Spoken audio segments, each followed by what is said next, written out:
Hi every one, സയോ ബ്ലിസിൻ്റെ പുതിയൊരു വീഡിയോയിലേക്ക് എല്ലാവർക്കും സ്വാഗതം. അപ്പോൾ ഞാൻ ഇന്നൊരു അടിപൊളി ചീരപ്പച്ചടി റെസിപ്പിയുമായിട്ടാണ് വന്നിരിക്കുന്നത്. വളരെ ഈസി ആയിട്ട് വളരെ പെട്ടെന്ന് ഉണ്ടാക്കിയെടുക്കാൻ പറ്റുന്ന ഒരു റെസിപ്പിയാണ് കേട്ടോ ഇത്. അതുപോലെ ഈ കുട്ടികൾക്കൊക്കെ ചീര ഇഷ്ടമല്ല, അതിൻ്റെ ടേസ്റ്റ് ഇഷ്ടമല്ല, കഴിക്കുന്നില്ല എങ്കിൽ ഇതുപോലെ ഉണ്ടാക്കി കൊടുത്തു നോക്കൂ കേട്ടോ, എല്ലാവർക്കും ഇഷ്ടമാവും.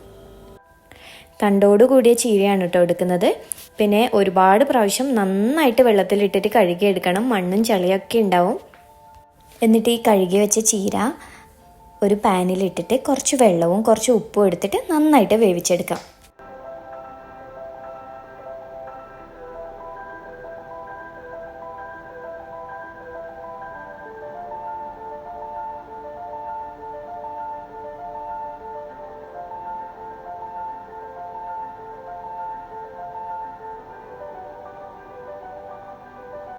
അപ്പോൾ ഈ ചീര വേവുന്ന സമയത്ത് ഇതിനാവശ്യമായിട്ടുള്ള അരപ്പ് നമുക്ക് തയ്യാറാക്കിയെടുക്കാം. അതിന് വേണ്ടിയിട്ട് കുറച്ച് ചിരകിയ തേങ്ങ, അതുപോലെ തന്നെ കുറച്ച് ചെറിയ ഉള്ളിയാണ് ഞാൻ എടുത്തിരിക്കുന്നത്. ചെറിയ ഉള്ളി ഇല്ലെങ്കിൽ സവോള ഒരു കഷ്ണം എടുക്കാം.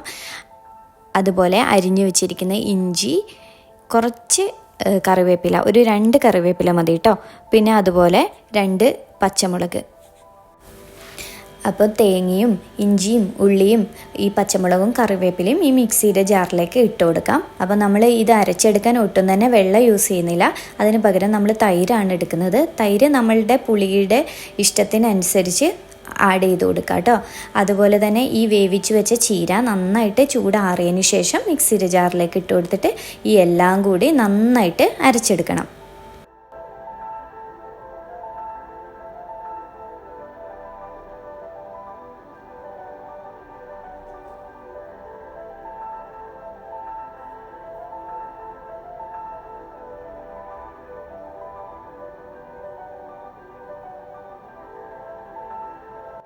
എന്നിട്ട് ഇത് നന്നായിട്ട് അരഞ്ഞു വന്നതിന് ശേഷം നമുക്ക് കുറച്ച് കടുക് ചേർത്ത് കൊടുക്കാം. അത് ജസ്റ്റ് ഒറ്റൊരു ക്രഷ് മാത്രമേ ചെയ്യാൻ പാടുള്ളൂ, അല്ലെങ്കിൽ കയ്പ്പ് രസമായി വരും കേട്ടോ. അപ്പോൾ നമുക്ക് ഈ ചീരപ്പച്ചടിക്ക് ആവശ്യമായ താളിപ്പ് തയ്യാറാക്കാം കേട്ടോ. അപ്പോൾ ആദ്യം തന്നെ പാൻ അടുപ്പത്ത് വെച്ചിട്ട് ചൂടായതിന് ശേഷം അതിലേക്ക് കുറച്ച് വെളിച്ചെണ്ണ ഒഴിച്ചു കൊടുക്കുക. അത് കഴിഞ്ഞ് അതിലേക്ക് കടുക് ചേർത്ത് കൊടുക്കുക. കടുക് പൊട്ടിയതിന് ശേഷം കറിവേപ്പിലയും വറ്റൽമുളകും ഇട്ട് കൊടുക്കണം.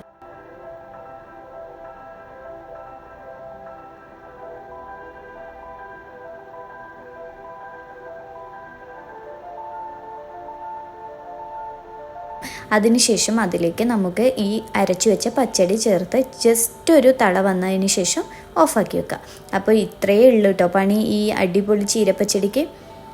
അപ്പോൾ വളരെ പെട്ടെന്ന് വെറും 5 മിനിറ്റിനുള്ളിൽ തയ്യാറാക്കാൻ പറ്റുന്ന ഒരു ഹെൽത്തി റെസിപ്പിയാണ് കേട്ടോ ഇത്.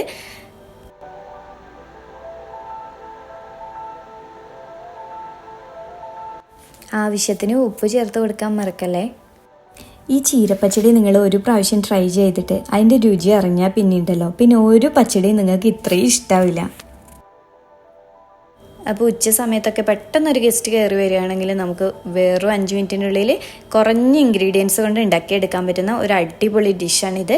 എല്ലാവരും ട്രൈ ചെയ്ത് നോക്കണേ. ട്രൈ ചെയ്തിട്ട് ഫീഡ്ബാക്ക് അറിയിക്കണേ. കുട്ടികൾക്കൊക്കെ എന്തായാലും ഉണ്ടാക്കി കൊടുക്കണം കേട്ടോ.